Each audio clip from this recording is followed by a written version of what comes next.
Now, much better with the actual mic on. Yeah, good. At least it didn't take me the entire episode not to realize this. Only 6 minutes into it. Well, welcome. Welcome to the NAP, the No Answer Period, where we cover the question period prefaced by a review of the far left evil that has beset our land and the events that surround it. The NAP is a daily show, so please join us at 45 minutes before the question period or until the government decides to stop showing up in a lower house. We are streaming on 3 platforms, Rumble, X, CommuTube, so please like, thumbs up, follow, share, subscribe. Most of all, the chat is up, so please feel free to ask anything. Keep it clean and don't be abusive. Comments drive the algorithm when I'm not driving it down by my forbidden words. Or, of course, just like not having any sound for not putting the mic on. I really need a producer. All right. Let's get back to our first transition of the day. And of course, I just got a call during the show that I have missed because my ringer's not on. All right. Let's get to our first panel.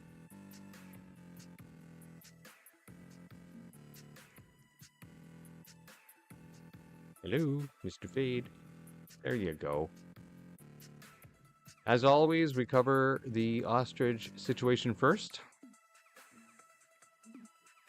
And the ostriches are still alive, except for the one that the CFIA has killed through their abuse and mismanagement and not following the regs of allowing the husbandry to be performed by the actual farmers as opposed to the agency, which knows nothing of what they are doing. And as well, the ostrich farm, as we know, eventually they are going to get culled because there is no rational thought here. They are going to follow the rules even though it doesn't follow the science, because that is the Marxist bureaucracy that our government has been signed onto. And this globalist situation, by the way, that is creating this issue with these rules, this was created by a conservative senator who tabled a bill back in 2009.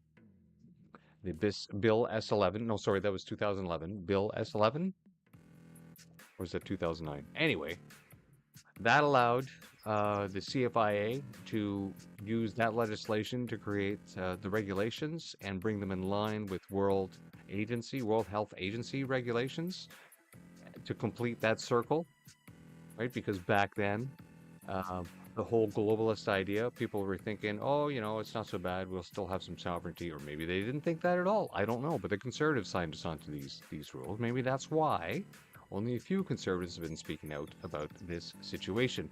Regardless, what we knew then is what is being shown now is that they are basically just going to cull anything and everything they can find. And let's get on to our next panel here. Now, Creighton's Right has been covering this far more than almost Dre Humphrey. Of course, Dre's been actually on the ground there, and Creighton has done his best to cover this from Ontario and Ottawa. I think he lives in Canada. Doesn't matter. It's all Ottawa now. So let's just have a quick listen to what he says here with Katie. About the sentencing, and just to recapitulate, and I texted you first with the news even before I went to my X post, but 12 months house arrest for Chris Barber plus 6 months curfew, 12 months house arrest for Tamara plus 5.5 months curfew. The judge gave her essentially time off because of the time she'd spent in custody. What are your thoughts?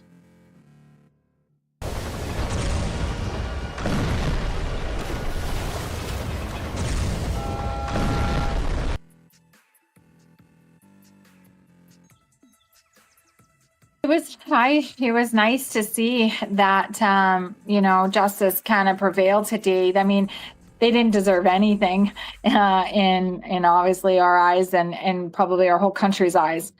They're two heroes and they're warriors. And I was just elated to hear that there was going to be no actual sentencing of jail time.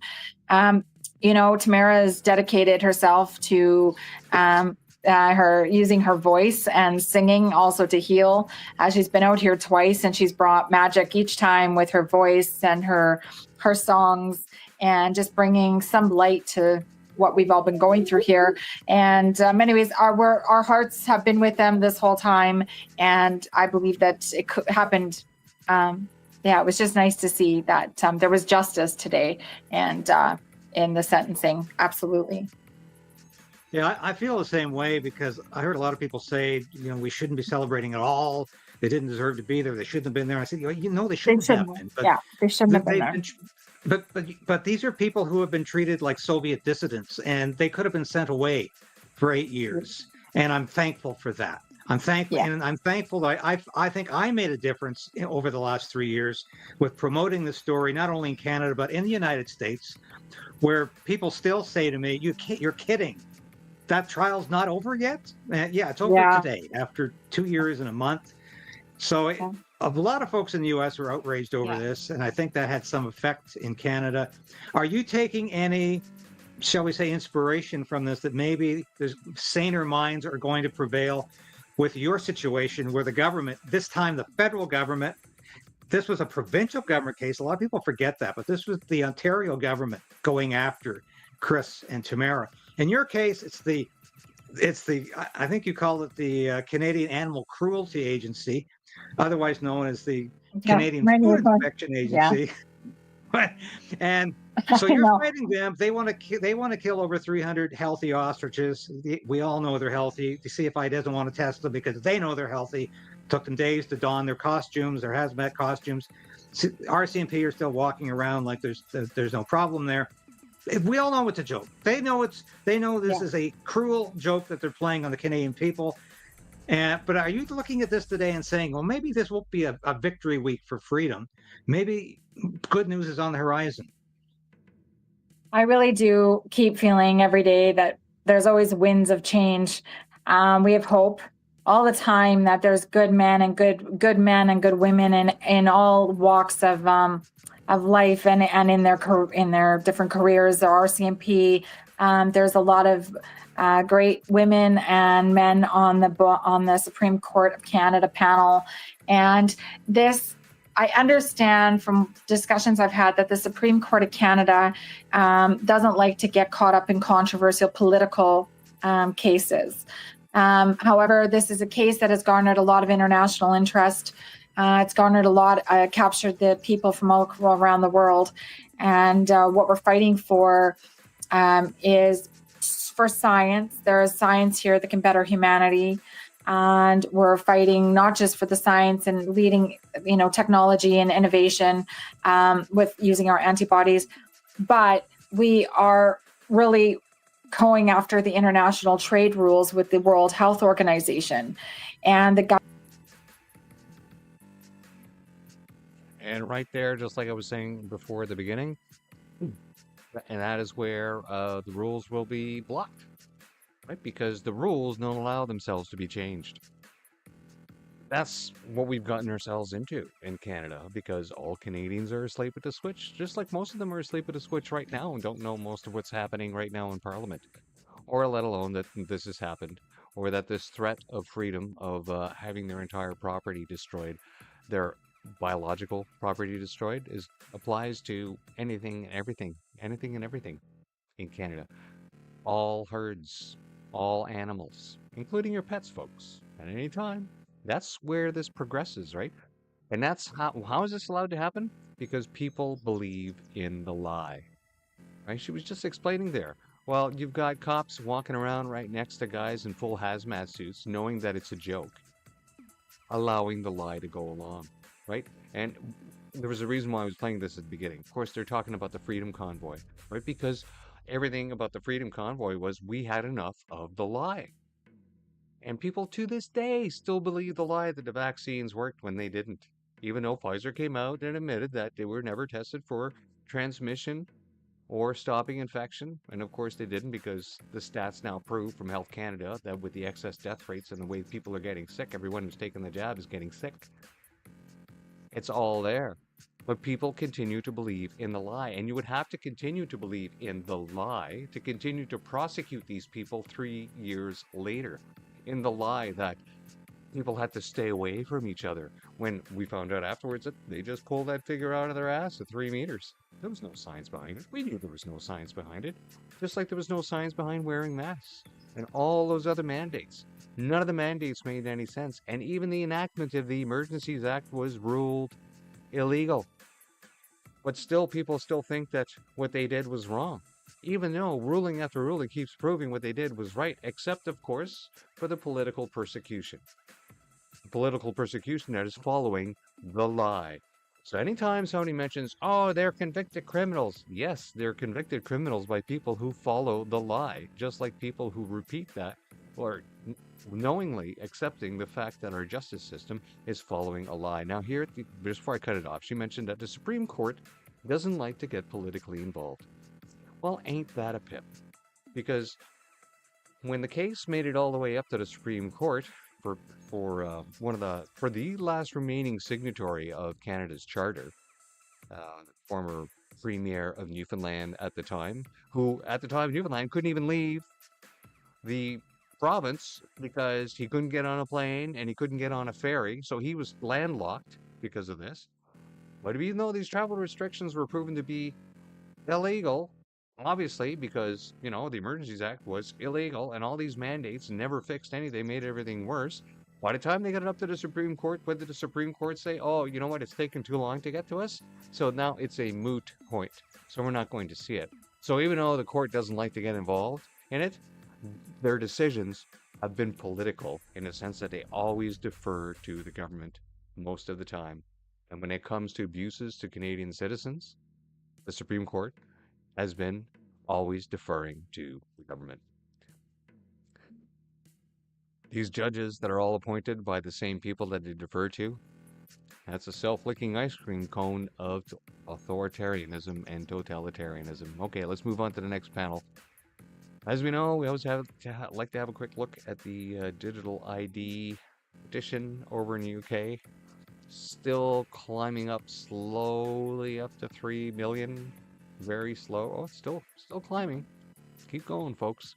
Even though, of course, Keir Starmer said, I don't care if the whole island says no. Even if it's just a handful of Labour people, we're still going to do it. And of course, that reminder, why are they doing this? Because they destroyed their society through uncontrolled mass immigration to create a crisis in order to bring about authoritarian control, just like the Liberals want to do here in Canada. Now, of course, Liberal policies also have a deleterious effect out in BC, a little bit more. The far left coast, as I like to call it. And one thing about the far lefties is they like their cocktails. And apparently, they're not too happy with what's been happening. It is losing it again. More beer stores are shutting down. Alcohol production's being squeezed, and who's pretending to be shocked? Mark Carney, the same guy lecturing everybody on economic stability, while regular Canadians can't stand him and cannot even buy a six-pack without new restrictions. Meanwhile, Trump warned about this kind of top-down control years ago, and now it's happening, and Canada's finding out the hard way what liberal leadership really looks like. Striking public service workers brought their message to the legislature Thursday, chanting outside the NDP caucus meeting room ahead of the start of the fall session beginning next week. They're exercising their democratic rights, and that is not something that is new in this province. Like the empty shelves are because they can't reorder. 5 weeks into the strike, it's hitting certain sectors especially hard. It has cut off our business completely. With pickets outside government liquor stores along with the liquor distribution branch warehouse, businesses relying on alcohol are being hurt. In particular, wine importers whose product comes in and out of the warehouse are being hammered. So I'm going to talk about what's really going on up north, because this is not just a strike about a country collapsing under its own bureaucratic weight, which is a very true thing. It's people like Mark Carney pretending everything's fine. It's Canada is literally running out of beer, and wine shelves are empty now. Small businesses are choking, and regular people can't even grab a drink after work because public service workers want another raise while the economy bleeds. Well, I wasn't aware that a lot of people still had a lot of disposable income that they could just grab a drink after work anymore. But the fact that there's not going to be any booze to be grabbed just follows right back into what I had to do for myself after being released from the armed forces for refusing the experimental injection, is that I realized that if I wanted to get anything of my own and be certain that it's there, that I could not depend on anything related to the government. No help whatsoever. Not anything that they control. And in this case here, folks, if you're depending on the government to deliver your booze, maybe it's time to start making your own. In the end, you'll probably find it's a lot cheaper. In the end, you'll find that time after time, failures by socialism often make you reflect on what you need to do for yourself, and then start to ask yourself, if I have to do all these things for myself and I'm still paying a lot of taxes, why the hell am I paying all these taxes to these socialists while everything crumbles around me? And nobody ever really asks that questions when somebody talks about the deficit, shrinking the value of your dollar. let's move on to the next panel. Here we have David Menzies speaking with a juggernaut lawyer wanting to take on the Woke Law Society of Ontario. And it's not just the Society of Ontario that's woke, it's all the law societies across Canada. Remember, these are all the same law societies that are all imposing the same gender, trans rules, all the same law societies that decided to disbar their members if they said anything against the COVIDity stupidity. That's the kind of justice system we have now in Canada. Right? We have compromised justice system, compromised lawyers, because the law societies will decide who can be a lawyer. And so if he's going against the law society for this woke thing, that just means that they will employ all the same dirty communist tricks that Marxists do, which is probably, get rid of his license and make it harder for him to have employment. Because they just turn you into to put you in a social gulag, basically. Oh, you can't hire that guy. Right to business, starting with the Law Society of Ontario. You wrote a piece for Honest Reporting in which you're saying you are taking the governing body of lawyers in this province to the Human Rights Tribunal. Why is that? I am taking the Law Society of Ontario to the Ontario Human Rights Tribunal. Are you ready to discover the secret to affordable premium smokes? Because they accredited a speaker who has espoused what I consider to be anti-Semitic language at a protest. And more specifically, praising the October 7th paraglider attack. We stand for Palestinians who are getting free today! Let's go. How intense is the spirit to get free? How deep is the spirit to get free? How beautiful is the spirit to get free that Palestinians literally learned how to fly on air gliders? So who is the speaker, Brian? The speaker's name was Harsha Walla, and she was invited by the Law Union of Ontario. And they're not a union, they're a civil society loose group of individuals who do work on some good stuff, like homelessness and racial profiling. So they do work on some good stuff, but they've got on board with anti-Israel rhetoric. And more specifically, this organization invited this Harsha Walla to speak, well knowing that Jews would not want to attend such an event. And the Jewish bar was basically going to be excluded because it would be distasteful for the Jewish bar to attend this accredited CPD EDI. But Brian, I would argue, Jewish or not, why in the world would the Law Society or the Law Union invite a speaker praising the greatest slaughter of Jews post-Holocaust? This was a horrific terrorist act. And I mean, I am baffled by that. Would they invite a neo-Nazi to address the membership, the rank and file, being an apologist for Adolf Hitler? What's the unspoken story of all the people they could invite in, that they would invite this person to glorify that day of atrocity? Well, the interesting part of this whole thing really is that the Law Society is content with their decision to accredit it and to not revoke that accreditation. And I've learned that through their pleadings, through their arguments in the Human Rights Tribunal complaint. So basically what they're saying is exactly what you have just proffered. They are basically saying the gates are open. This law union invites someone who is, who some would say is unsavory, for continuing professional development. The Law Society accredits that. And basically what the Law Society is saying is any group can invite whoever you want. You want to invite KKK members for CPD? You can. So, well, I'll believe it when I see it. Well, wait 1 second. Okay. That's how crazy it's gotten. Is that when they're caught with the hand in a cookie jar, they realize that, oh my, what am I going to do? Well, let's just allow lawyers to invite anybody. Yeah, let's just, yeah, for sure. Don't believe it. Far left Marxists, whenever they're caught, will lie through their teeth just to get out of trouble. And then even when they're caught lying, they don't really care because they know there's no repercussions. No repercussions at all for lies. Let's move on to our next panel. Some more real news here. I wanted you guys to have a look at this site that they have right here. It's their new Freedom website off their main menu. And this picture right here says it all. Right? CFIA will come and kill all your animals eventually. They'll find a reason. And even if it's not a real reason, it doesn't matter to them. They still have a right to come and destroy all your animals without having to explain why.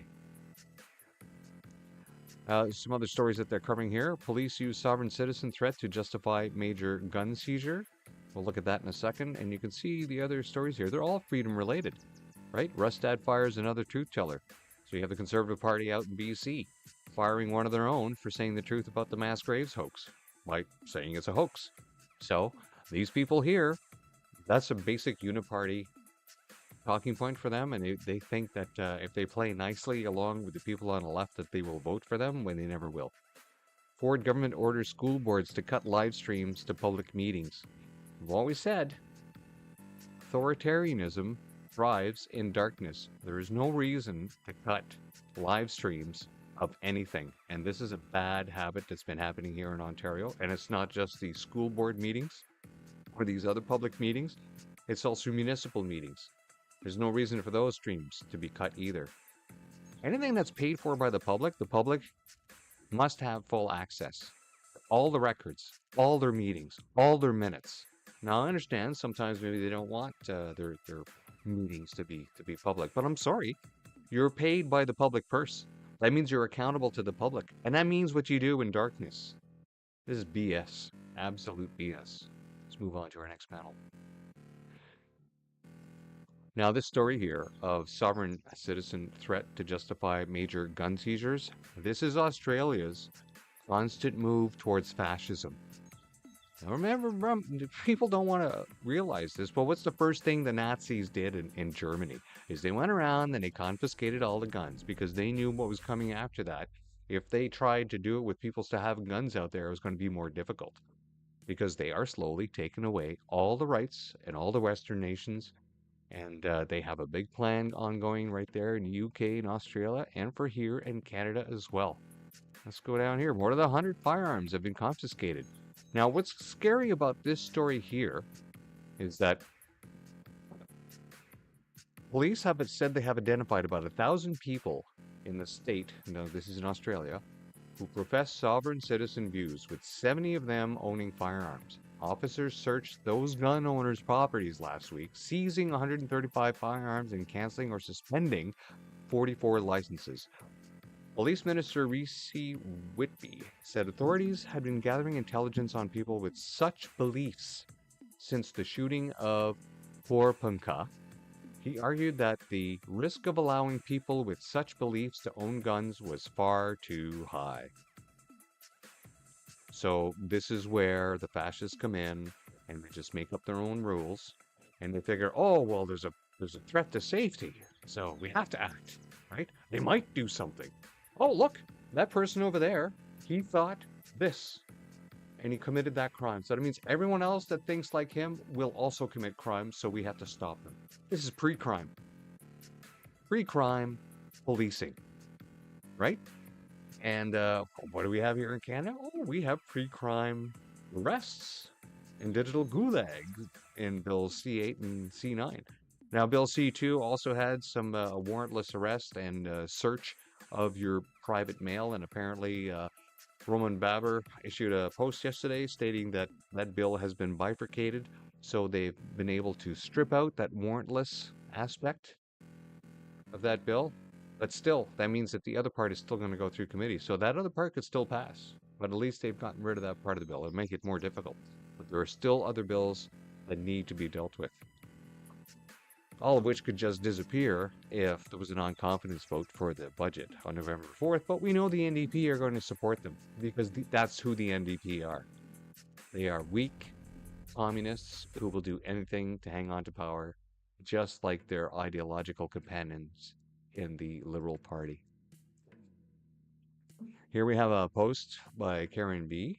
And she says here, actually, let's just bring this one up here because we can actually see the letter in this one. There's a letter here from Brooklyn and Uxbridge grade 12 families. It was sent October 3rd, and for many years at our year-end celebrations have often included traditional prom. So basically what they're saying is that there's not going to be a prom this year. This does not mean that students' from friendship accomplishments and milestones will go unrecognized. Instead, we will continue to focus on creative, inclusive, and meaningful end-year activities that bring students together in ways that prioritize safety. It's the fucking word again, safety, dignity, and belonging. Right? So they've broken the education system in Canada. They've turned all the students into thinking that they need to be recognized for something after not having accomplished anything in life other than just being born and going to school. Right? They have to be acknowledged all the time now. And if they're not acknowledged, well, then they're being hard done by, as opposed to actually going out and accomplishing systems. So they're not being taught a world of merit anymore. They're being taught a world of taking. That they must have something given to them all the time. And if that's not being given to them, oh, they're being hard done by. And that's why they had to come out and say, oh, sorry, we're not going to do a prom anymore because some people are going to feel left out. And you know why? Because they've been pushing this gender identity issue. And you know there's a lot of kids out there that are going to be wearing clothing or acting with the sex that they were given at birth. Some of them are going to be brainwashed into thinking they are a different gender. And so just to avoid that whole issue, they figured, you know what? Why do we have to have a prom and deal with that issue? Let's just cancel the prom. Because it's not about the children. It's about the ideology. It's about the cultural Marxism.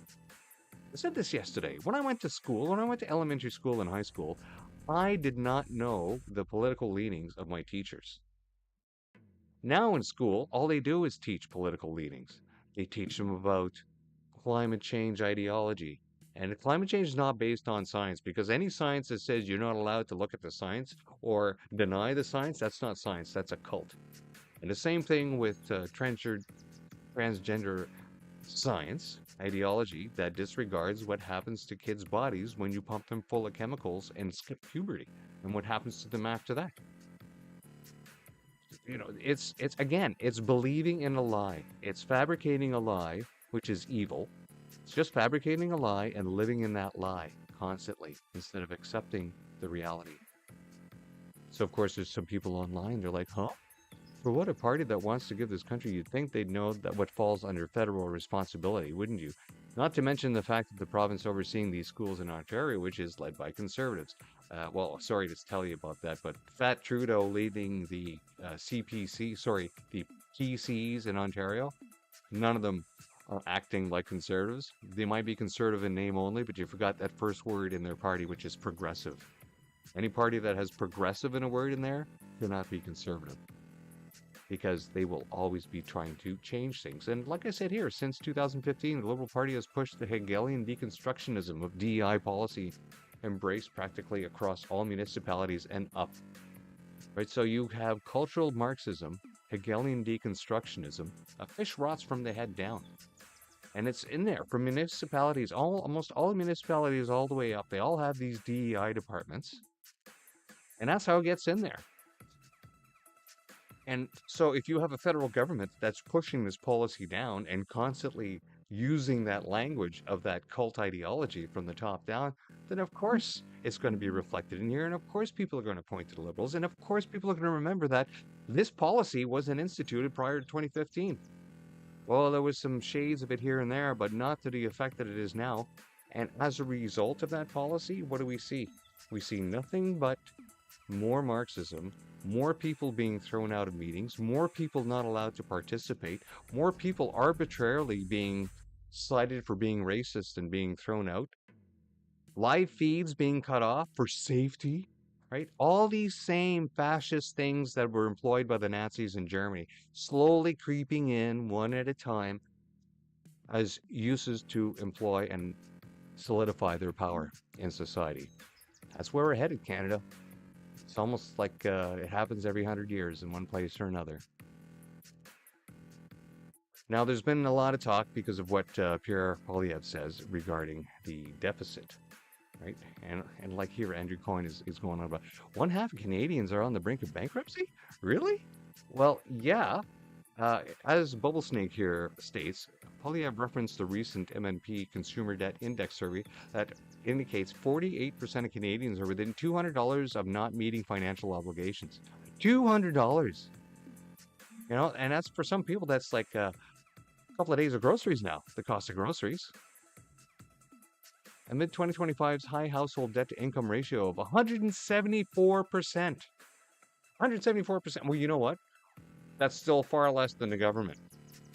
But a household can't run itself like the government, right? Because the government just prints more money and pays itself and then gives itself raises.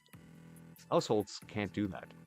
So all these people, and of course, they just come out, they will just accuse statements like this by the opposition to try to bring attention to what the hell is going on. And these lick-spittle ball lickers of the Quality Journalism of Canada group, the self-licking ice cream cone. And this guy's getting close to 30 grand a year from taxpayers to peddle his BS. Let's move on to the next panel. Official Ontario secondary school curriculum encourages educators to teach jihad as a spiritual struggle, omitting the global terrorism carried out in its name, and instructs teachers to examine misconceptions about jihad. Are you bloody kidding me? I'm not surprised. We warned about this 20 years ago.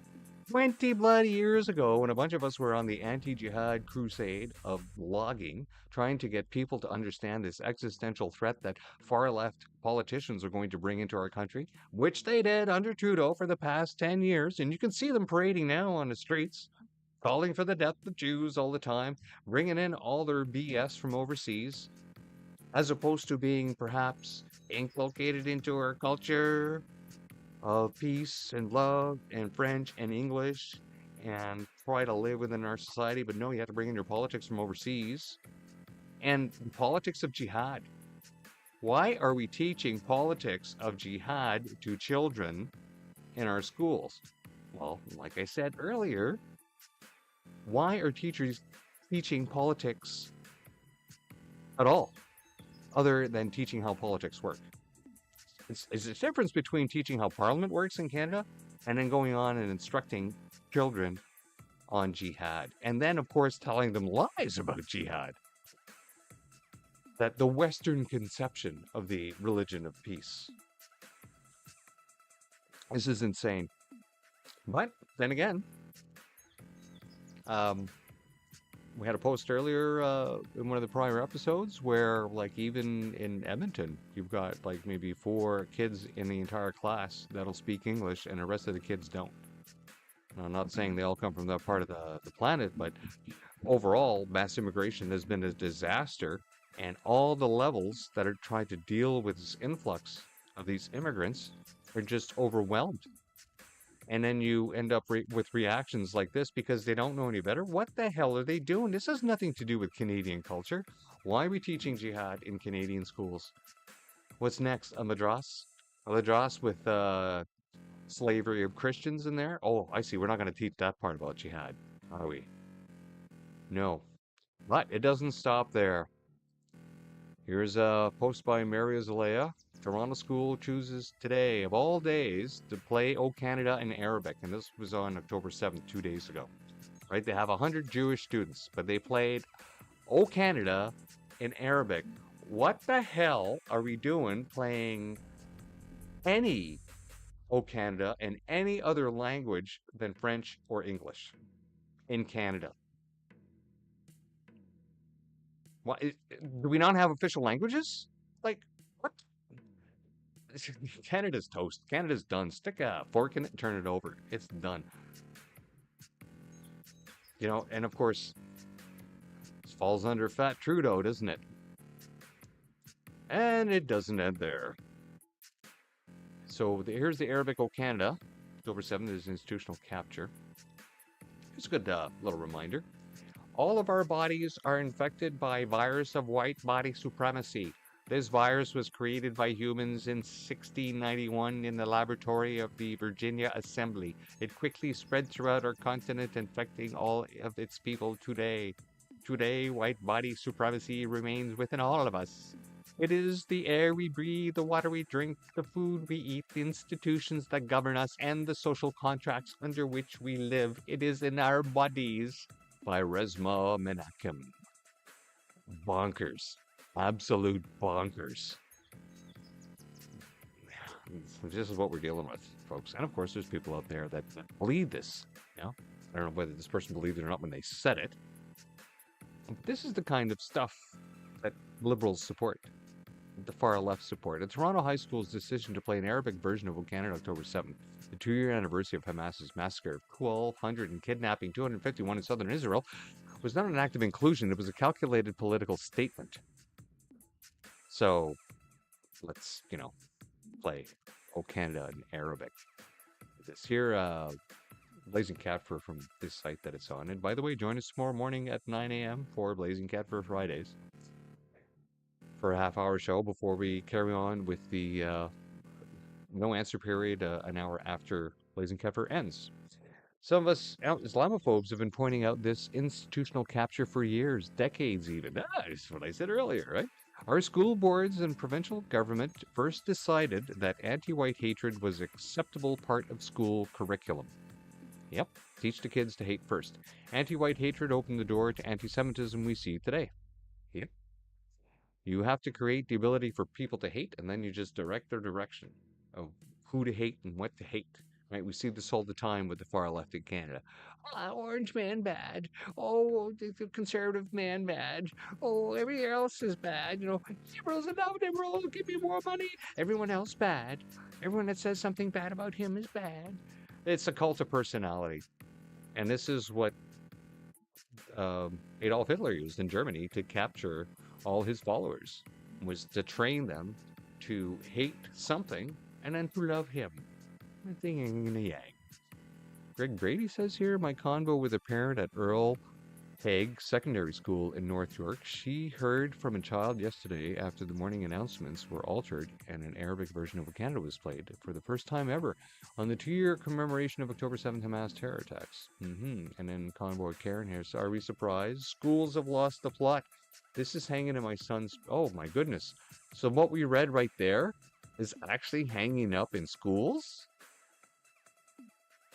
Are you fucking kidding me? Wow. Our schools really are just propaganda mills. Is this a video?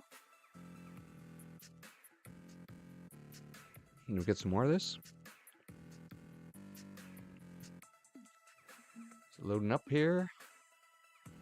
I had no idea. No, it's not a video, but this is actually hanging up in a school in Brampton. Oh, Convoy Karen here, but it won't be by the time I finish with them. I wonder if there's a follow-up on that story. Let's just click here on Karen, see if she's posted anything more on this.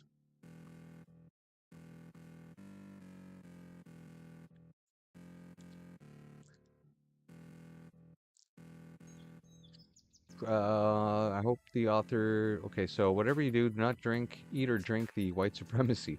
This is hanging in my son's Peel School classroom. I hope the author died of starvation trying to avoid the virus. So, I guess no update there really on... Oh my goodness, look at this, eh? No human remains found after 2 years of claims of mass graves, but, you get a lot of hatred. You have a lot of hatred here. And who created this atmosphere? Fish rots from the head down. No, did everyone forget when our flags were hanging at half-mast for over 6 months for a lie? And finally they had to decide that, oh, we have November 11th coming up. We actually have to raise and lower the flag. Can we just, maybe not have it at half-mast anymore? And people are still believing the lie. They're still pushing it, especially the crazy NDP. Well, let's go to the next panel here. Yes, more on the insanity of uncontrolled mass immigration and how it has affected everything in Canada. Here's a post here from Concerned Rebel that says, I know for a fact right now in Gagetown, New Brunswick, they have to use interpreters for the new recruits since most of them don't understand English nor French. Wow. No joke. CAF recruits need translate so the CEO or the training staff can talk to them. Let that sink in. Now, I mentioned yesterday that a lot of Canadians that are applying, white Christian Canadians that are applying, are not being allowed in because they have a quota to meet. They got a lot of these people in here that just don't have any language skills. Now, I joined the reserves in 1984, the Lanark and Renfrew Scottish Regiment. Joining the reserves is a little easier than joining the Reg Force. It's a local community thing, especially back then. It's more the militia than anything else. Still had to say an oath. Still had to sign the dotted line. Still had to pass an aptitude test. Yeah, had to pass an aptitude test. Basic, very basic aptitude test. Now, while I was in the reserves, getting as much work as I can out of the Class A, Class B, could never get into Class C, and working 2 other jobs on the side, I finally applied for the Reg Force and had to do an aptitude test. That's right, had to do an aptitude test. I guess they've done away with those tests that are in either official language of English or French, right? Just like they had to do away with a driving test in Ontario that's just in English or French and have it available in 53 languages. 53 languages. A fish rots from the head down. What kind of insanity drives a country to self-immolate itself culturally by bringing in people that are going to replace them culturally that don't even speak their language? How do you put somebody in combat like this?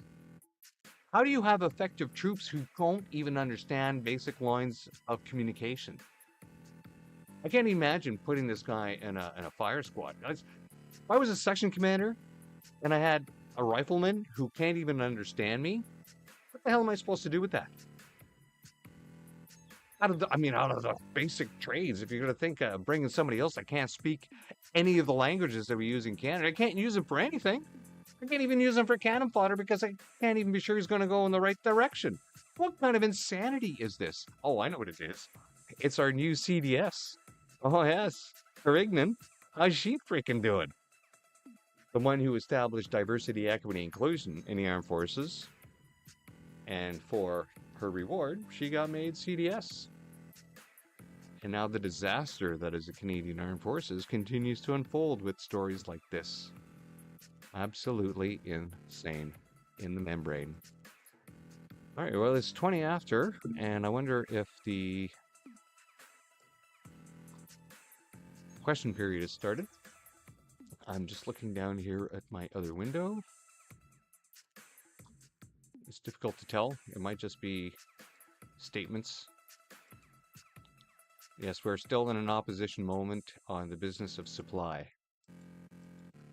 It's bleeding into the question period. Actually, it's bleeding into statements by members even before they get to the question period.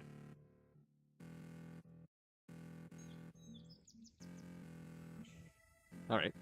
Well, let's carry on with the next panel. Ah, yes. Carney's direct conflicts of interest. So here's Sarah Kerr's, oh no, successful Canadians donated to someone qualified and competent to be PM, the horror, right? She's just reacting to Carney's $5 million liberal leadership war chest fueled by billionaires, bankers, and Canada's wealthiest neighbors. Right. Well, it makes sense that Carney, that his political campaign would have been funded by the very people who are now reaping the rewards of him being elected, right? Because it's certainly not Canadians. Certainly not Canadians who brought into the elbows up scam, right? It is people who are running big businesses like billionaires, other bankers, and the wealthiest neighborhoods. Because really, if things are really bad here in Canada, they can just take their business somewhere else or go vacation in another country for a couple of years while Canada uniform foxtrots itself to try to get rid of this past decade of theft from these evil monsters. Now here we have Carney's direct conflicts of interest. Now, Moose on a Loose, I've used his information before. We posted some of his videos before. And we do have the public Moose on a Loose. And this comes from his entire document here that he has in place. And he updates this on a regular basis. And he indicates which of these items have been confirmed. So usually he'll go through, find what's been reported on, then he will go back in and fact check and reconfirm it himself.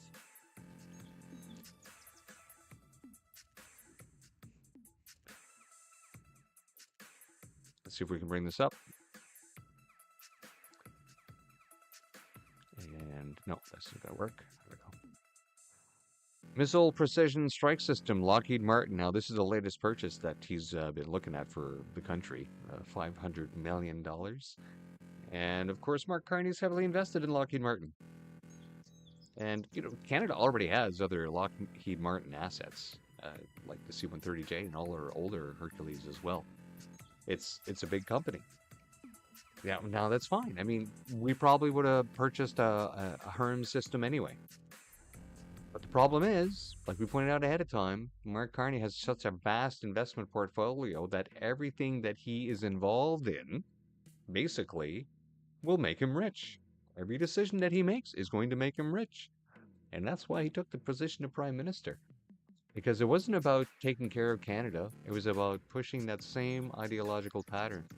Right? They knew that they already had most of the Canadians brainwashed into believing that liberals are the best things since sliced bread, and he just went right in there. They just let Trudeau destroy the party as much as they could, and then they looked at the polls and saw that, oh, look, we still controlled most of Canadians' brains with the mainstream media that we purchased by taxing. So let's give this the old college try and see if we could fool them again. And sure they did. Everyone voted for the banker, who just keeps getting rich from everything. Here we have mining expansion, Red Chris mine expansion. Mark Carney's invested in Newport, majority owner. Nuclear energy, Darlington small modular nuclear reactor. Mark Carney is heavily invested in the two companies involved, including Westinghouse. Carbon capture, Pathways Alliance project. Mark Carney is invested in 3 companies involved. Of course they are. He's involved in a whole GFANZ climate cartel issue. Industrial reconstruction, rebuilding Ukraine. Mark Carney's invested in 7 of the 9 companies involved, right? So all the billions of dollars we give over there goes right into his pocket. Canadians don't know. Canadians don't want to know. They think he's the best thing since sliced bread, right? Because they trust the banker. Because the bankers have always been on your side, haven't they? Now, the Liberals in committee are just the worst people ever. They will do anything and everything to block any division of their bill or bifurcation, like what happened with their bill C2, and that's why of course they hate the truth, and they also don't like when things don't go their way. And there was an incident last year, or sorry, I should say last session, when they were trying to bring in some witnesses regarding assault and how the entire crime thing. And of course, it's gotten way worse since then. And you know, this witness had come in from outside the country because her former partner, who tried to kill her, is still out. Right? That's our justice system. So she had to leave the country just to be safe. So she come back into the country to talk to the committee, and the Liberals pull stunts like this. Like, they will just run the clock out, not let the witnesses talk or anything. And of course, back then, that witness, she said, screw this. She was out of there. She says, I don't need to relive all this abuse again. And that's what these Liberals are doing in these committees, right? When they block these witnesses from coming in, if these witnesses have had any kind of trauma, what they're doing is basically forcing the witnesses to relive the trauma. And because they're now seeing these far-left evil politicians who want to continue the same amount of disaster that's happening in our society because of the laws that they brought in. So they cannot allow witnesses to come into committee that might change people's minds on how they actually see the truth of what liberals are doing. Well, let's listen to Larry Brock here. Ms. Latanzio is the parliamentary secretary to the Minister of Justice. I've listened to the last 5 or 6 minutes of her simply reading out Bill C-9, which is public. We all have the ability to read it. We don't need instructions from a parliamentary secretary to read out the important provisions of Bill C-9. This is nothing more than a classic liberal filibuster, which is extremely disrespectful to my witness who traveled here from Brantford, some 6 hours away, to give relevant, cogent evidence about the impact of sentencing and bail issues in our country. And to listen to Ms. Latanzio and listen to Mr. Maloney and listen to Mr. Chang repeat the same argument over and over and over again with every single attempt that we raise to call a vote is disgusting. Absolutely disgusting. And there is a protocol, I believe, Mr. Chair, on a filibuster that there is a prohibition on simply reading out for the sake of reading out. We all have access to Bill C-9.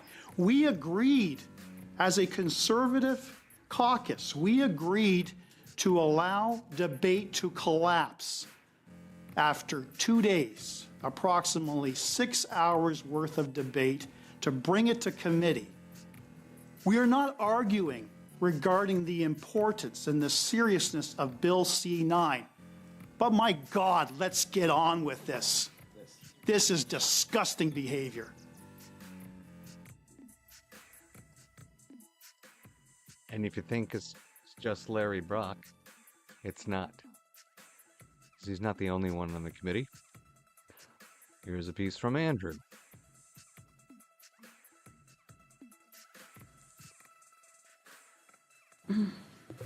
I'm sorry, Mr. Chair. Ms. Latanzio is reading Bill C-9. We are debating a motion about how this committee is to engage in its business moving forward. The Liberals are filibustering at this very moment, a meeting they said they would dispense with in 10 minutes. They have now spent nearly half an hour and are insulting this committee by just reading the bill that we're set to start studying on in 2 days. If they want to move on with this, as they claim they do, they need to stop their filibuster now, let us vote on the motion, and speak to the witnesses who have been waiting very patiently while they obstruct this committee's work. Mr. I'm sorry, Mr. Chair. Ms. Latanzio is reading. Yeah, so that's basic liberal display of behavior in committees, and this is how they act all the time. I wish more Canadians would actually just watch a few hours of committee. They don't really need to go to the sites and scroll through the committee. Actually, that probably is really easy to find those committee meetings and watch them. There's a lot of other tubers out there that go out and grab snippets, the really important parts, right? They do all the hard work. They slog through the hours of the boring stuff, and then they bring up the nice little clips of the good stuff, the important stuff, to make you see exactly how these liberals act, right? And that's, of course, they put on a nice big face for the election, and then after that, they just go right to the same old behavior. And never seen somebody more smug than a liberal. Oh, what do we got? We still doing business of supply here? Yes, we are. Opposition motion now. Oh, okay, still in cost of deficits. They're really running over late today on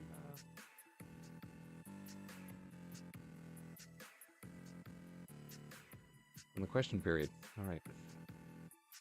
Let's move on to our next panel. Breaking news. Parliamentary Budget Officer has exposed a dangerous shift in how this government reports your money. People have been paying attention. Of course, the budget is coming up, and they're going to try to cook the book right? They're going to create all these different columns and say, oh, this is expenditures and this is investment and blah, blah, blah, blah, blah. But in the end, they've been told, in the end, the bottom line doesn't change the bottom line. You can try to paint a different picture. And if they try to fool people, well, the investment world out there is just going to look at Canada and say, well, you people are just cooking your books, so we're going to downgrade you now, which means a higher increase in the cost of living. And of course, if you haven't been paying attention, the GST we collect no longer covers the interest on our debt. So the interest on our debt is more than what we pay in GST. So that's why with the budget will come an increase in the GST, so that you can all keep paying for all that extra elbows up spending that the Liberals have been doing. So they're redefining capital investment to include subsidies, tax breaks, and housing incentives, moves that make the books look better than they are. It's insane.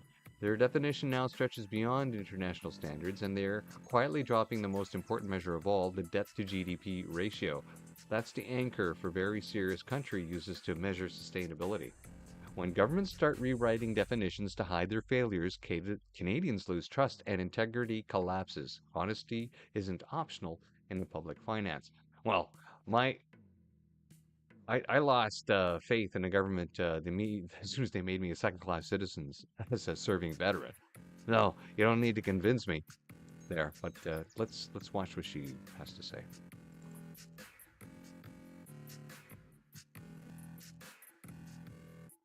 Hey everyone, a quick but important update. The Parliamentary Budget Officer has confirmed it. The Liberal government is redefining what it counts as capital investment, but it is stretching it so far that it no longer meets international standards. And I have seen this before in the financial sector, where numbers start getting massaged, when definitions shift, when those in charge try to make the books look better than they are. It's never a sign of confidence, it's a sign of panic. And I will say this plainly, when leadership resorts to those tactics, it is not just the financial performance that suffers, it is the integrity of governance itself. Let me read you the exact quote from the budget watchdog. This is a report from this morning. Based on our initial assessment, we find that the scope is overly expansive and exceeds international practices, such as those adopted by the United Kingdom. So this Liberal government is including things like corporate tax breaks, subsidies, housing incentives as capital formation. That is not investment. That's manipulation. It is how you make math look good while the reality keeps getting worse. But here's the real concern. By changing definitions, they can claim progress and their so-called fiscal anchors, because now they get to choose them, while dropping the most important one, which is the debt to GDP ratio. That's the anchor that every serious country uses to measure sustainability. So when you change the rules, instead of changing your reckless spending, you're not being transparent, you're actually hiding the truth from Canadians. And this should be important to you, because this is your money. You work very hard to earn it. The government taxes it, and now they are misrepresenting it and mismanaging it. And Canadians need and deserve honesty and transparency, not accounting tactics. We need fiscal discipline and integrity in government again.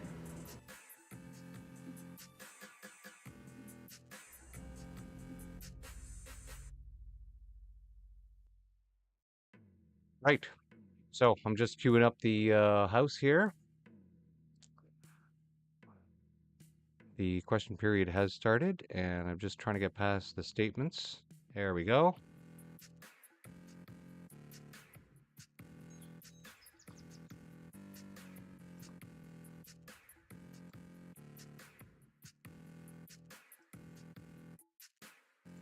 Aux États-Unis, il a dit que le Canada a déjà investi un demi-billion de dollars au cours des 5 dernières années et probablement 1 000 milliards de dollars dans les 5 prochaines années si nous obtenons l'accord que nous pensons. Monsieur le Président, le Premier ministre a dit que ça va être l'argent privé. Est-ce qu'il va forcer les investisseurs d'aller aux États-Unis ou juste les encourager d'investir ici au Canada? Le très honorable Premier ministre. Mr. Speaker, today is a momentous day, and I'm sure all parliamentarians would join me in recognizing the historic progress that has been made in the Middle East under President Trump's 20-point peace plan. And I would like, on behalf of members, I would like to commend the leaders of Egypt, Qatar, Turkey, the architects of the plan, Mr. Kushner and Witkoff, and underscore, as I did to the President and to Mr. Kushner, Canada's full support in ensuring that all parties implement all phases of this plan. The Honourable Leader of the Opposition. Nous félicitons tous le président Trump pour son accord de paix en Moyen-Orient, c'est vrai, mais j'ai posé une question en français par rapport aux emplois des Canadiens, Monsieur le Président, et que le Premier ministre montre un peu de respect pour le Québec et pour les francophones qui ont craint de perdre leurs emplois maintenant et répondre à la question. La question, c'est, lui, il a promis que l'entente qu'il va signer avec les Américains va expulser notre 1 000 milliards de dollars d'investissement, ce qui menace les travails des Canadiens. Est-ce qu'il a obtenu 1 000 milliards de dollars des États-Unis en retour? Le très honorable Premier ministre. Monsieur le Président, la situation actuelle est que le Canada a le meilleur accord commercial avec les États-Unis à travers le monde, première chose. Deuxièmement, on peut améliorer cet accord et c'est la raison pour laquelle le ministre Leblanc est maintenant là à Washington en train des négociations avec les Américains. Et dans ce contexte, il y aura plus d'investissement ici au Canada. Exactement. The Honourable Leader of the Opposition. Speaker, the Prime Minister came home empty-handed with more tariffs on softwood and automobiles, but he made a massive promise of $1 trillion of investment that would leave Canada to go to the United States. He said that this would be part of the agreement that he expects to get. So right in the agreement, he's going to commit to moving $1 trillion out of Canada. Yesterday, he confirmed it would be private money. So how is he planning to do that? Is he going to pass a law forcing our pension funds to move their money south? Or is he just going to continue with high tax and anti-development policies that cause investment to flee? The Right Honourable Prime Minister.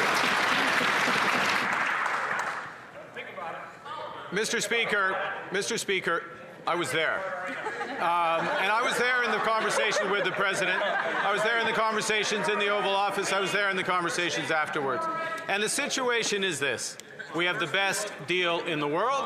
We're in the process of making it better for the workers in the steel sector, for the workers in the aluminum sector, for our energy workers, for our auto workers, for our workers in forest products, for our workers across this great land, because we believe in Canada. We will not rest till we have the best deal. Hear, hear.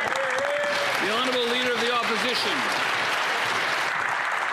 Mr. Speaker, what we have is the fastest shrinking economy in the G7 with the second highest unemployment. And he was there.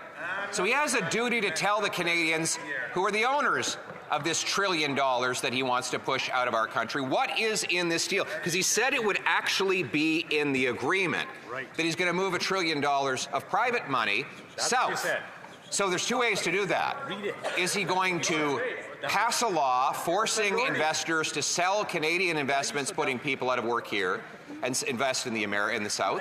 Or is he going to continue to kill jobs with high taxes and anti-development policies that send money away? The Right Honourable Prime Minister.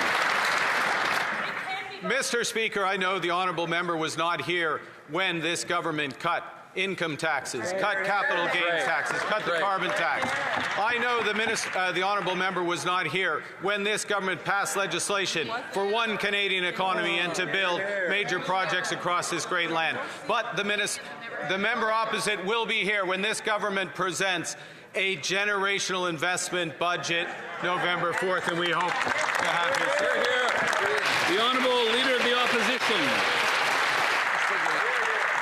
We must be on to something here, because he has $500 billion. Canada has invested $500 billion in the U.S. over the last 5 years alone. probably $1 trillion in the next 5 years if we get the agreement we expect to get.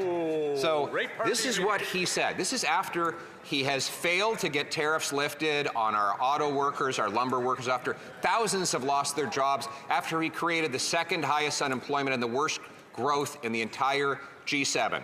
So here's a very direct question. He's committing $1 trillion Canadian investment dollars to head south of the U.S. Has he secured an agreement that President Trump will send the same? The Right Honourable Prime Minister. Mr. Speaker,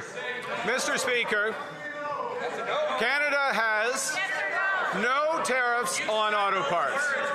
Canada has the lowest tariffs on finished goods in the world. We are working towards an agreement that will increase investment in Canada, that will increase investment in the United States, but we will only accept the best agreement for Canada, and the private sector, remember that, will make those decisions. The Honourable Leader of the Opposition. Well, he says he's going to put it right in the agreement, so presumably he's going to enforce it somehow.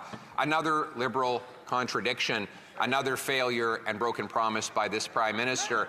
Let's go to energy. Just days ago, the Prime Minister voted in favor of an energy cap that would make it impossible to fill another pipeline. Then he woke up and discovered that President Trump has, for the last 8 years, supported the Keystone XL pipeline. Now, we know that as long as he blocks production in Alberta, we won't be able to fill that pipeline with oil. So what is he going to fill it with? Maple syrup? The Right Honourable Prime Minister. Mr. Speaker, I voted, as did others, a majority in the House, voted against a motion to get rid of something that does not actually exist. That's right. Okay, the first thing, does not actually exist. Secondly, we are working with the private sector. We are working with the province of Alberta. We are working with the Americans to unlock great Canadian energy to build this economy strong. L'honorable député de Belleuil-Chambly. Monsieur le Président, on progresse. J'ai l'impression qu'encore un mois et demi, et mon collègue, chef de l'opposition officielle, va être prêt à parler de l'indépendance du Québec. Alors, on progresse. Dans l'intervalle, les camions lourds et moyens sont l'objet d'un tarif de 25 % à compter du 1er novembre. Le bois est l'objet de différentes sortes de tarifs à hauteur de 45 %. L'aluminium et l'acier à hauteur de 50 %. L'automobile, 27,5 %. Je voudrais savoir de la part du premier ministre quand est-ce qu'il va aller expliquer à toutes les entreprises des secteurs touchés, aux travailleurs et à leurs sous-traitants. Le très honorable Premier ministre. Monsieur le Président, c'était difficile d'attendre la dernière partie de la question. Alors, les faits salients. La situation actuelle, nous avons le meilleur accord du monde avec les Américains, première chose. Deuxièmement, nos tarifs, les tarifs sur l'acier, l'aluminium, on est en train de négociations de réduire ces tarifs. Troisièmement, les tarifs en ce qui concerne les camions, les automobiles sont le plus bas du monde. Le député de Belleuil-Chambly. Je vais prendre le premier ministre à son mot en campagne électorale. Rapidement, après la campagne électorale, il n'y aurait plus de tarifs qui ne devraient pas exister comme représailles entre des nations amies, alliées et partenaires. Il n'y aurait plus de ça rapidement. La première semaine après, il s'en allait là-bas et il allait avoir le traité de libre-échange. Il a lui-même changé d'idée, et non seulement il a changé d'idée, mais en plus, il va négocier un oléoduc vers les États-Unis. En quoi est-ce que ça diversifie notre économie, ça, M. le Président? Le très honorable Premier ministre.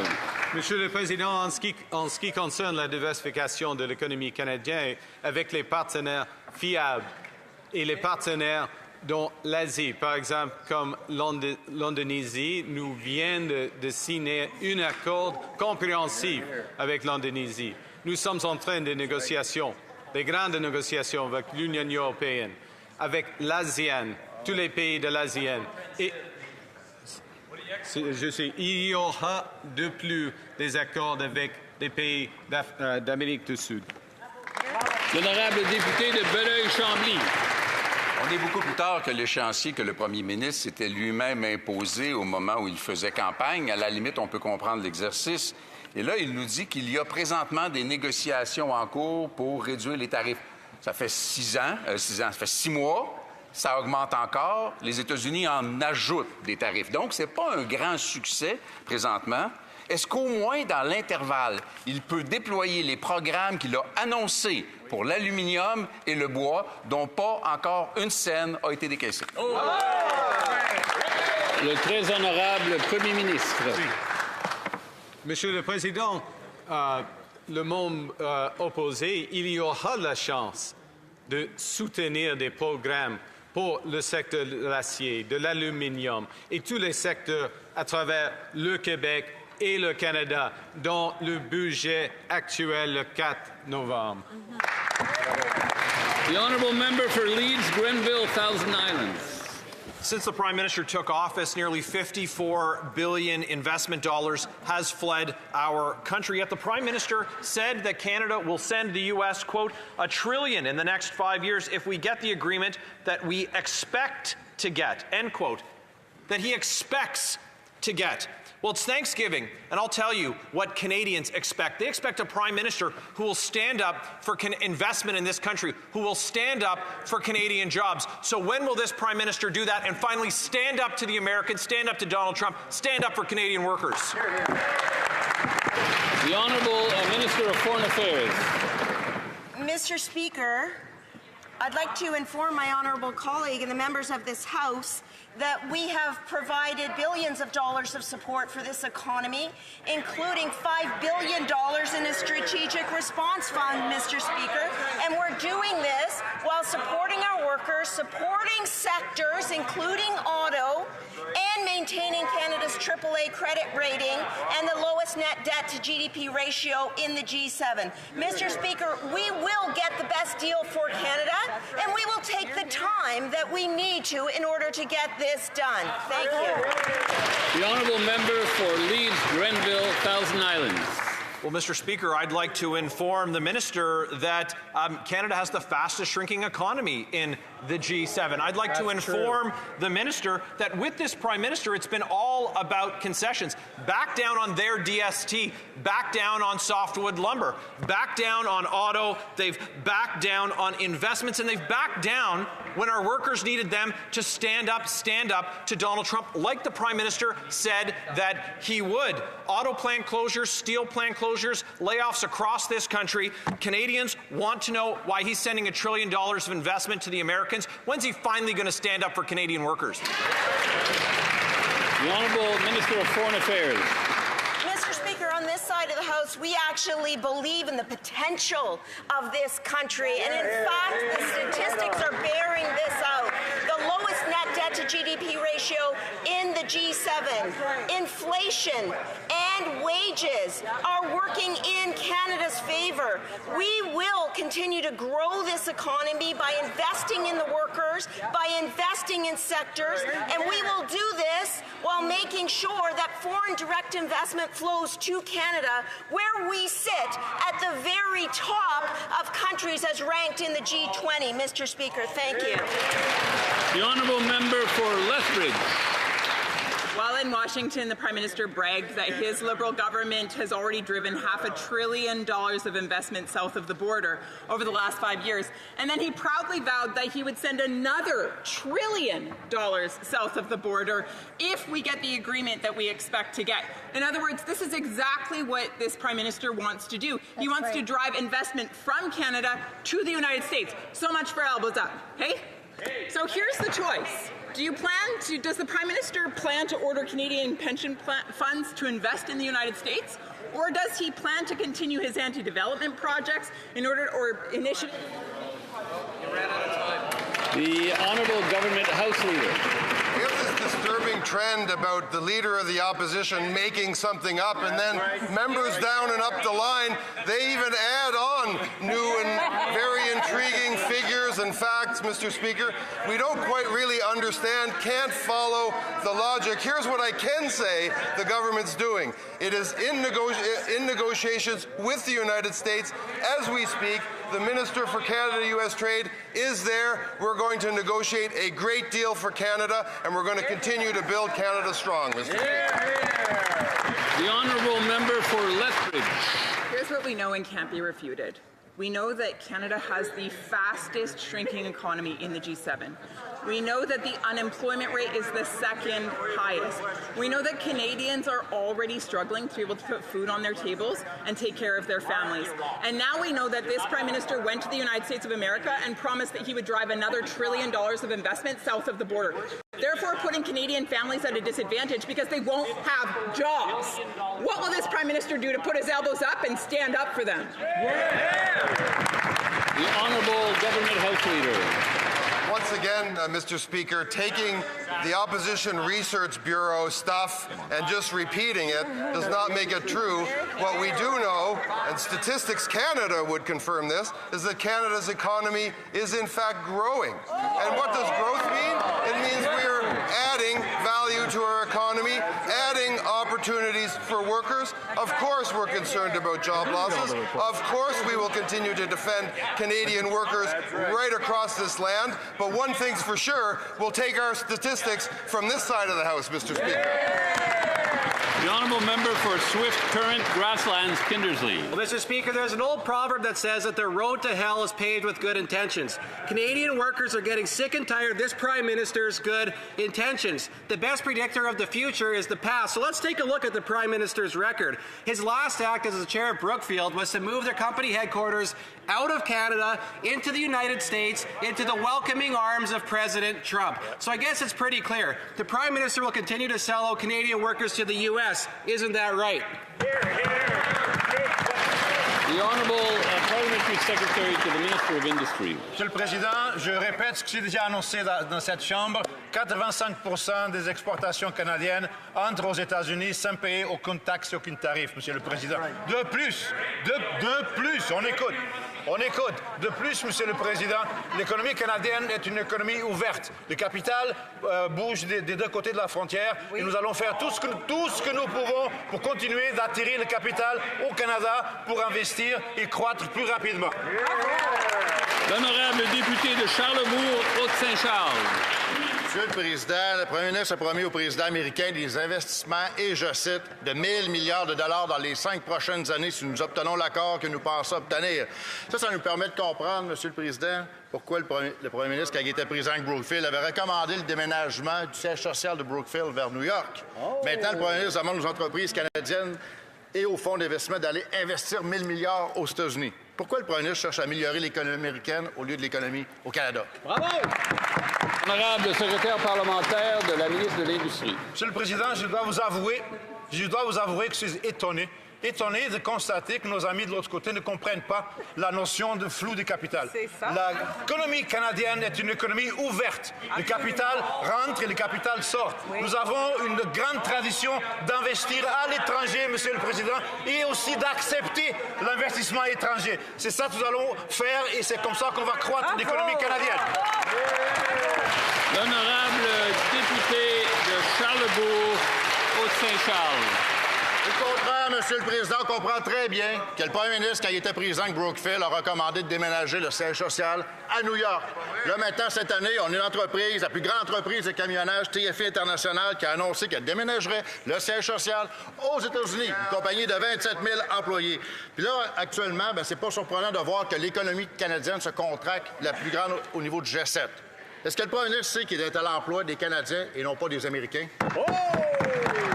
Secrétaire parlementaire. Mais, Monsieur le Président, c'était exactement ça la question le 28 avril, Monsieur le Président. Et les Canadiens ont répondu en très grand nombre que oui, c'est ce Premier ministre qui va être en charge de gouverner le Canada et de faire du mieux qu'on peut pour continuer à avoir une croissance économique rapide et diversifiée, Monsieur le Président. L'honorable député de Rivière-du-Nord.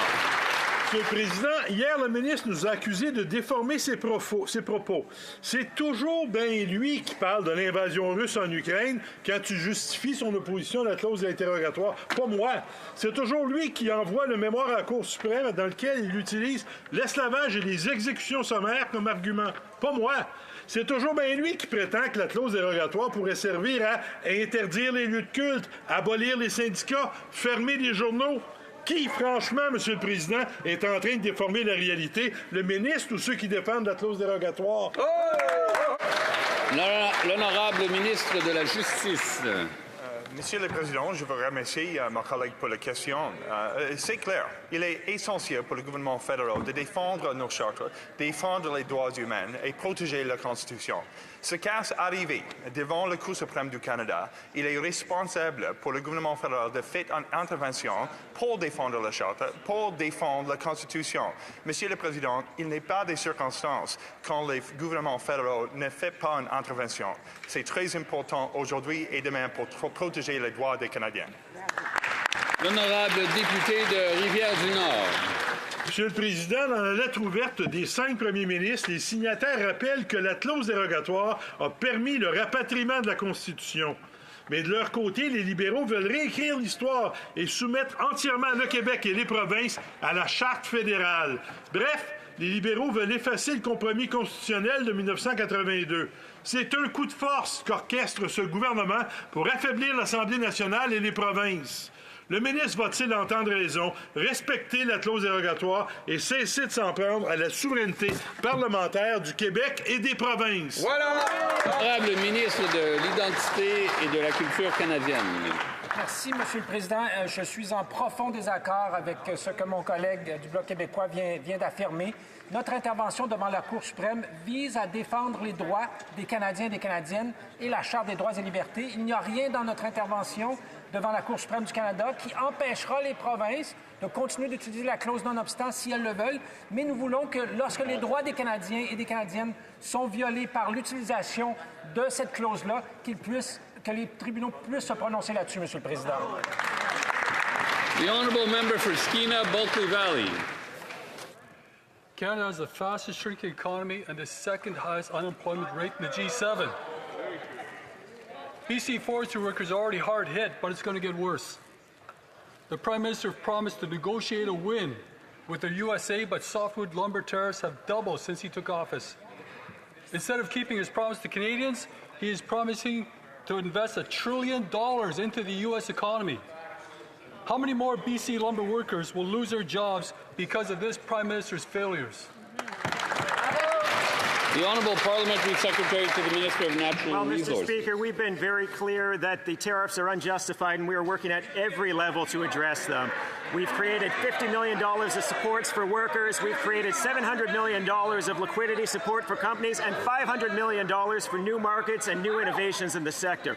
We're going to continue to work to support the forestry sector, and we hope that they'll get on board.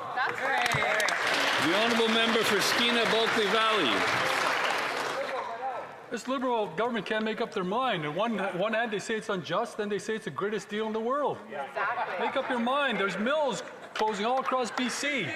Skeena Solomons and Terrace, Canfor in Houston, West Fraser shut down and left hundreds of my constituents out of work in an already weak economy. Our communities are hurting. Since this Prime Minister took office, softwood lumber tariffs have doubled, putting even more Canadian jobs and communities at risk. Right. When will this Prime Minister do what he promised and stand up for our forestry mills and for the communities and families who depend on these jobs? The Honourable Parliamentary Secretary. Mr. Speaker, we will always stand with the workers in the affected communities, which is why we continue to invest and will do so in the future as well. There are significant difficulties with the long-standing softwood lumber dispute, but those are difficulties we are addressing head-on. We are working at every level to challenge them, and we are doing that with the support of the whole Canadian economy. We are finding that we can leverage innovative new ways to make sure that we can get the best deal possible for our lumber sector. L'honorable député de Kapuskasing-Timmins, Mushkegowuk. Mr. Speaker, people in Northern Ontario and Canada urgently need this government to address the impact of U.S. lumber tariffs. The Liberal government is failing sawmill workers, and the situation is only getting worse. The Prime Minister promised to negotiate a deal with the Americans. Yet forestry and sawmill workers in Calstock, in Hearst, Cochrane, Chapleau, Kirkland, and all across Canada are facing the real prospect of losing their job. Yes. What is in place does not work. Why is the Prime Minister selling out our sawmill workers in Northern Ontario and all of The Honourable Minister of Jobs and Family. Mr. Speaker, I'm no stranger to communities that struggle when industries are struck. I'm from Northern Ontario as well. But the difference between our government and the members opposite is that we step up for workers when they're struggling, whether it's through EI reforms, whether it's through investment in companies so they can actually transition, whether it's through work sharing to get a company through a tough time so that they can see a brighter future. That's the work we do on this side, Mr. Speaker, with companies every single day. Thank you very much. The Honourable Member for Sudbury East, Manitoulin Nickel Belt. Mr. Speaker, Canada now has the fastest shrinking economy in the G7 and the second highest unemployment rate. And it is looking worse for lumber and mill workers in Northern Ontario. The Prime Minister promised to, and I quote, negotiate a win, but softwood lumber workers are being sold out with no deal. Why is the Prime Minister breaking his promise and selling out Canadian mill workers? The Honourable Minister of Jobs and Families. Mr. Speaker, this is a great time for me to highlight the incredible work of FEDNOR, the Federal Economic Development Agency of Northern Ontario, who works with organizations across Northern Ontario and has for years to make sure that as industries change, as times change, as products change, that companies have what they need to be able to grow and adapt. We've invested millions of dollars into the softwood lumber industry, into the lumber industry in general, Mr. Speaker. We'll be there for workers, we'll be there for companies, and Canadians know that they can trust us, unlike those folks. Honourable Member for Okanagan Lake West, South Kelowna. Mr. Speaker, Canada is breaking records, the fastest shrinking economy in the G7, second highest unemployment. If failure was an Olympic sport, this government would own the podium. The Prime Minister came to West Kelowna, held a press conference, and promised to negotiate a win on softwood lumber. He even said Canada would write our own story. Well, his story so far, tariffs doubled, mills closed. People, hundreds of people are out of work and their families have been sold out by this government in places like Grand Forks. Mr. Speaker, if this is the story that the Prime Minister wanted to write, was the title he had in mind, How to Fail Big? The Honourable Parliamentary Secretary to the Minister of Natural Resources. Well, Mr. Speaker, Canada does write its own story, and that's a story that includes buying Canadian and buying Canadian lumber to build Canadian homes. It's a story that includes $50 million in income supports for workers. It's a story that includes $700 million in liquidity support, $500 million for innovation in the forestry sector. That's a pretty good story, Mr. Speaker, and I hope they'll help us write it. The Honourable Member for Brampton Centre. Mr. Speaker, Canada has long been renowned for its strong advocacy for multilateralism on the international stage. During Canada's historic presidency of the G7 at this turbulent time, our government has been committed to continuing this tradition. Could the Minister of Foreign Affairs update the House on how Canada's diplomatic efforts are driving prosperity, creating good jobs, and strengthening our position in the global economy? The Honourable Minister of Foreign Affairs. Mr. Speaker, I thank the honourable colleague for her question. I want to say every country with whom I'm speaking wants more of Canada. In fact, in the G20, Canada is ranked amongst the top 2 destinations for foreign direct investment. We are the only country in the world that has a free trade agreement with every other G7 country. We are forging new relationships in the Indo-Pacific, in Europe, and in Africa. Mr. Speaker, we will not stop until we get the best deal for Canada, and all along the way we'll stand up for our workers. The Honourable Member for Oshawa.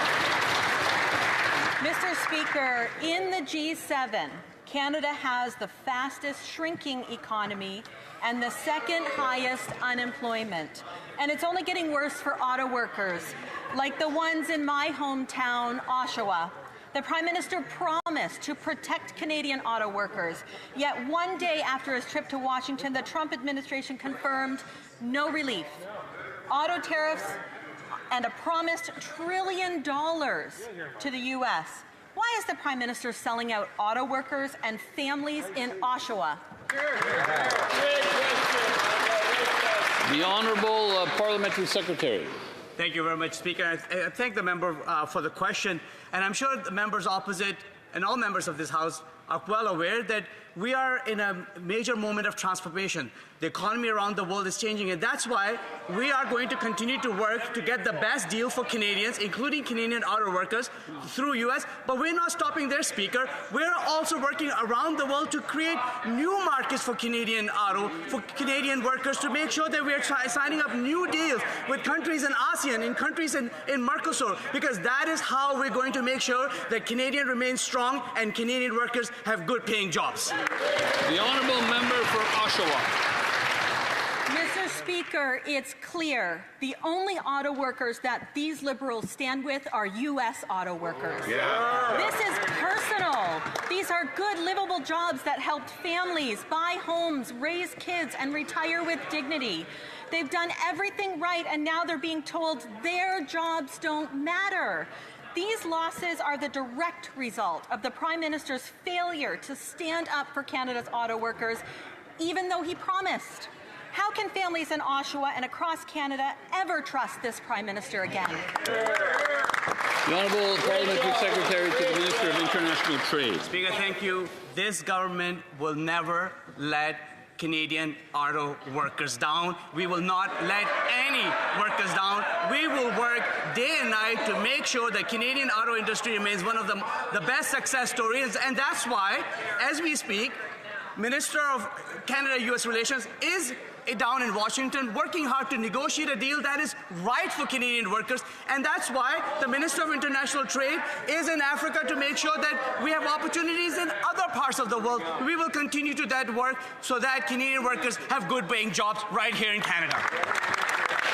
The Honourable Member for Niagara Falls, Niagara-on-the-Lake. Speaker, Canada has the fastest shrinking economy of the G7 and the second highest unemployment levels. If you listen to the U.S. Commerce Secretary, it's only going to get worse for auto workers, including those at the local GM plant in St. Catharines. In May, GM announced its largest investment ever in an engine plant just across the border from us in Tonawanda, New York. Meanwhile, it was crickets in St. Catharines. That's right. Why is this Liberal Prime Minister so hell-bent on selling out our hard-working Canadian auto workers? The Honourable Minister of Foreign Affairs. Mr. Speaker, we're making unprecedented investments in our auto sector.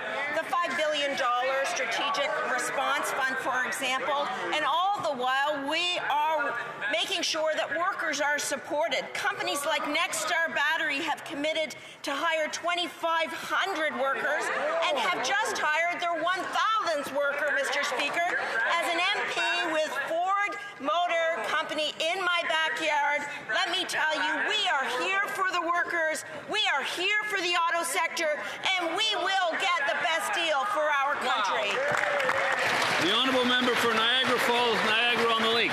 Speaker, General Motors has had a presence in St. Catharines since 1929, nearly 100 years. And if this Liberal government doesn't act, it might not reach the century mark. As billions of dollars flee Canada for the U.S., Canadian auto workers are watching in dismay as their Prime Minister offers up their jobs to the Trump administration. And for what? A free lunch. When will this Liberal Prime Minister stop selling out our Canadian auto workers, or as he already concluded, their jobs are motoring to the United States? The Honourable Minister of Foreign Affairs.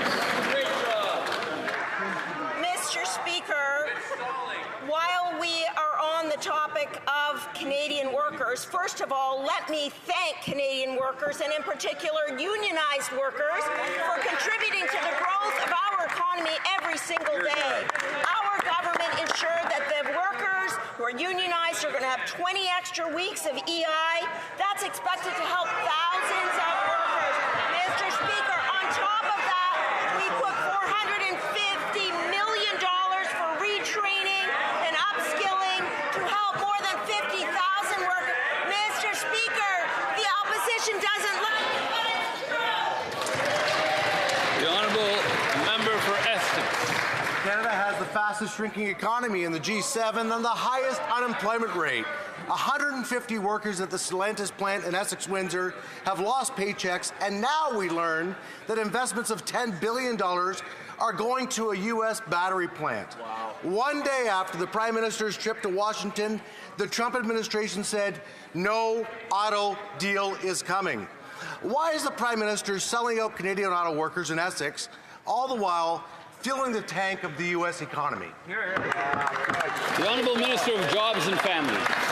Speaker, you know why Canadians don't trust Conservatives? Because they lie to them over and over and over. That's why, Mr. Speaker, because they can themselves go look up Canada's economy and see that, in fact, Would the honourable member like to maybe rewind just a little bit before that problematic word? Sure.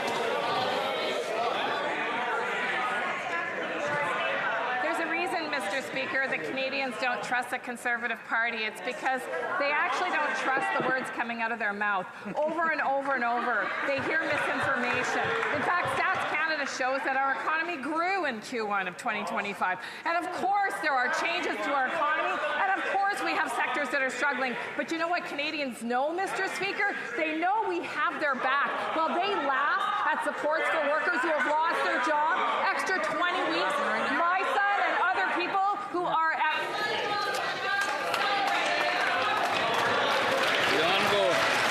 The honourable member for Windsor West.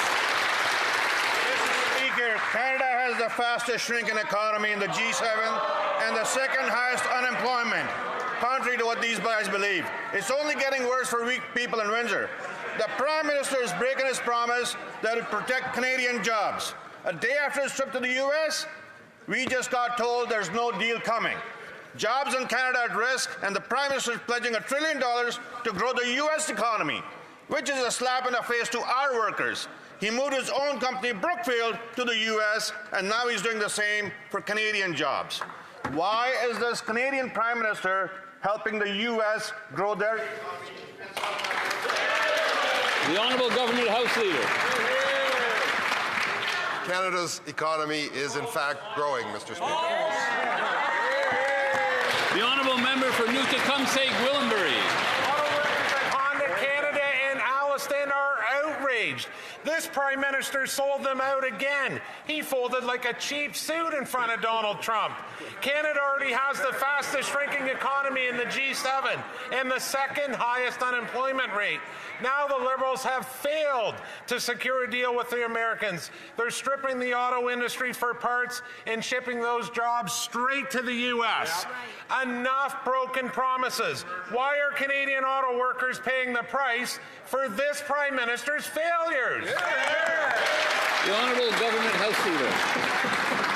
Speaker, Canada has produced automobiles as part of an integrated North American industry for well over a century, and it will continue to produce automobiles for a century and more into the future.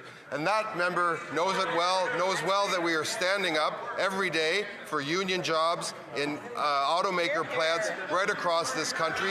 And in Southern Ontario, we are standing up for the auto parts manufacturers. We're standing up for the entire supply chain. We have the support of the automakers in that position, and we will always, always stand with the auto industry in this country. The Honourable Member for Calgary-Knowles Hill. Of Liberal immigration failure, we need to restore order and fairness to the system, and today there are over 3 million temporary residents in Canada, an unprecedented 7.2% of Canada's population. Wow. There's no plan to get them to leave, and this is straining housing, healthcare, and jobs. Now some temporary residents are exploiting Canada's outdated automatic citizenship rules to try and overstay their visas.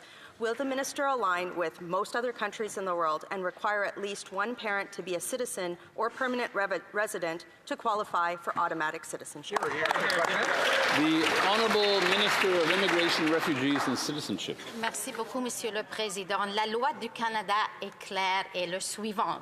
Depuis depuis la fin de la Deuxième Guerre mondiale. Si vous êtes né au Canada, vous êtes un citoyen canadien.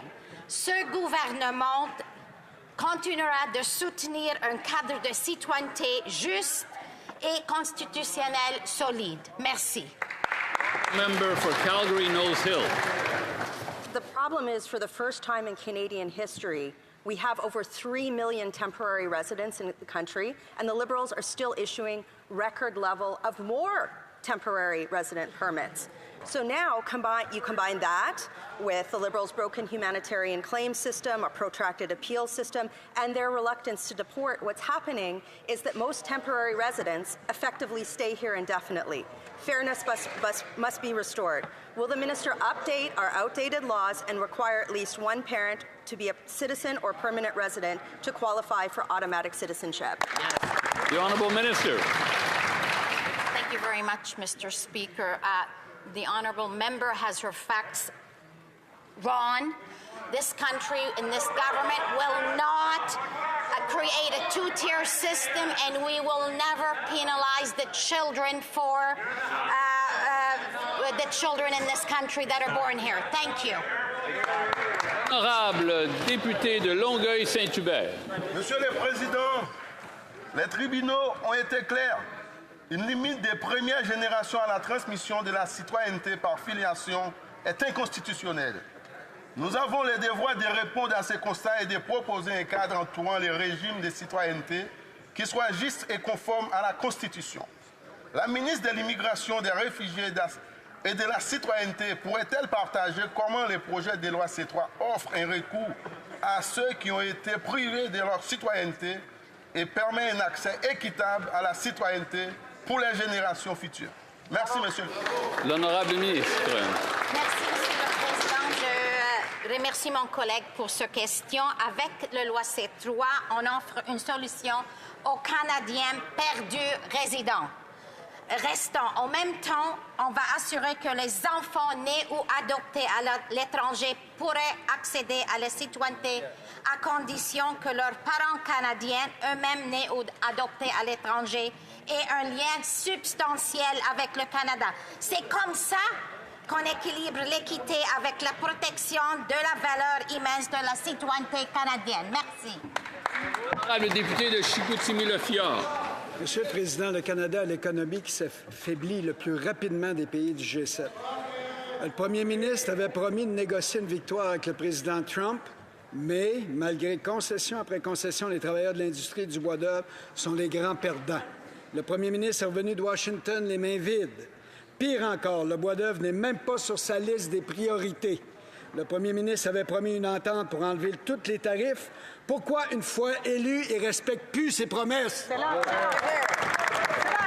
Honorable secrétaire parlementaire de la ministre de l'Industrie. Monsieur le Président, en effet, le bois d'œuvre, c'est une industrie qui passe par une période assez complexe. Déjà, ce n'est pas la première fois. Cette industrie est régulièrement la cible d'attaques de nos voisins américains. C'est pour cela que nous devons négocier un accord global qui soit dans l'intérêt de tous les Canadiens. Et ça, le Premier ministre l'a bien dit, nous n'allons pas signer n'importe quoi. Nous allons signer un accord qui sera à l'avantage du Canada et pour tous les secteurs canadiens, incluant le bois d'œuvre. Absolument.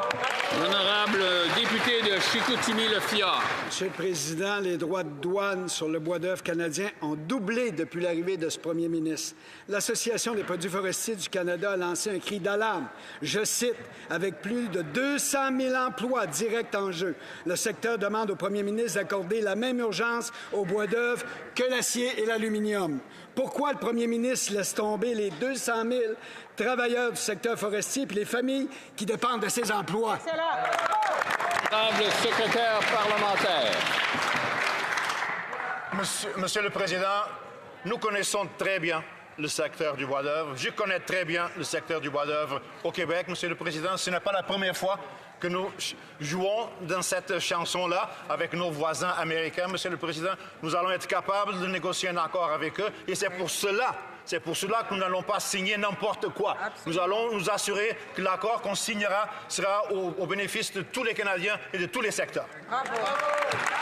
The honourable member for Cambridge. Mr. Speaker, Canada already has the fastest shrinking economy in the G7.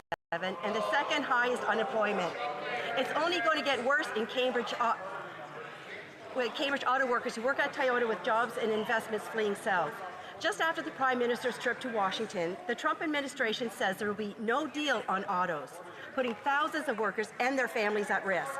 To add insult to injury, the Prime Minister promised to send $1 trillion to the U.S., spending money on American jobs while Canadians get pink slips. Why is the Prime Minister so quick to invest in America's future while selling out the livelihood of Canadian auto workers? The Honourable Government House Leader. Well, Mr. Speaker, of course Canada's economy is in fact growing, and that is a statistical and objective fact. I very much empathize, not particularly with this honourable member who is reading the points that they sent in from the back room, but I do empathize with the people of Cambridge and the anxiety that is felt throughout the auto sector. It is not obvious that the President of the United States has put on the table tariffs that completely alter that sector and don't necessarily always respect the very good and very hard work that they do. We will defend those people. The Honourable Member for Bay of Quinte. Mr. Speaker, yesterday our government introduced Bill C-12 to secure and protect the integrity of Canada's immigration system, reinforce our border, and curb the transnational flow of fentanyl. Can the Minister of Public Safety inform the House why we need to move swiftly to pass Bill C-12? The Honourable Minister of Public Safety. Mr. Speaker, I want to thank the member from Bay of Quinte for this very important question and his very hard work. The Strengthening Canada's Immigration System and Borders Act will strengthen our border and keep Canadians safe. It will ensure guns and fentanyl are off our streets, Mr. Speaker, and it will assist law enforcement with the required tools to do their job properly. I want to take this moment, Mr. Speaker, if you will allow me, to thank the frontline RCMP, CBSA, CSC, as well as CSIS staff who work on the front lines each and every day, and I want to wish them a happy Thanksgiving. L'honorable député de Lévis-Lotbinière. Monsieur le Président, ce matin, on apprend que le premier ministre parle juste 17% du temps en français lors de ses discours. Quand j'avais l'honneur de faire partie du gouvernement conservateur précédent, tous les discours étaient débutés en français. Aujourd'hui, le chef de l'opposition officielle donne une place de choix aux Français dans ses discours. Monsieur le Président, on n'est pas en Angleterre. Est-ce que le premier ministre est au courant que le français est aussi une langue des affaires au Canada et partout dans le monde? Bravo, bravo. Honorable ministre de l'Identité et de la Culture canadienne et responsable des langues officielles. Monsieur le Président, j'ai des petites nouvelles pour mon collègue d'en face. Nous sommes le gouvernement qui en avons fait le plus pour les langues officielles au Canada. Nous avons modernisé la loi sur les langues officielles, qui est accompagnée d'un budget historique de 4 milliards de dollars d'investissement, Monsieur le Président, pour nos langues officielles partout d'un bout à l'autre du pays. Nous avons atteint pour la première fois dans l'histoire du pays nos cibles d'immigration francophone hors Québec de 4 %. On est à 7, on s'en va à 8, on va aller à 12 % Monsieur le Président. C'est historique, c'est du jamais vu. Des petites nouvelles pour mon collègue d'en face. The honourable member for Winnipeg Centre. Mr. Speaker, I often hear parties in the House say they support workers. In fact, I've heard a lot about workers today. Yet when I tabled my bill to protect the right to strike and collective bargaining, crickets from the Liberals and Conservatives. So words are one thing, action is another. If the Liberal government really respects workers, will they protect their rights by supporting my bill to remove Section 107 from Canada's Labour Code? Yes or no? Honourable Minister of Jobs and Families. Mr. Speaker, we have significantly strengthened the rights of organized labour in this country, starting in 2015 when the Liberal government repealed union-busting legislation that was presented and passed by those Conservatives. Another untrustworthy move, Mr. Speaker, strengthening the Canadian Labour Code, making scab labour illegal, and investing in union-based training. Mr. Speaker, we'll continue to work with labour organizations and businesses to make sure that the relationship remains balanced and productive. The honourable member for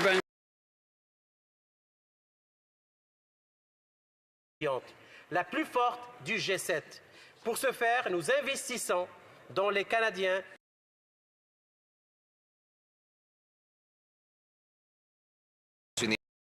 Vancouver Kingsway. Mr. Speaker, we all know that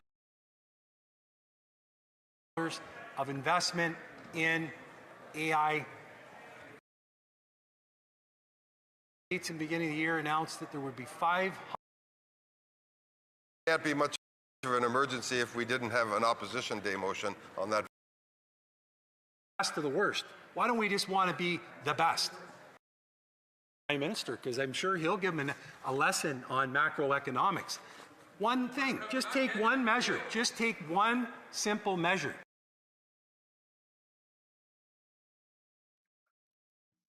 Well, the question period just about over anyway. I just had a little reset problem there.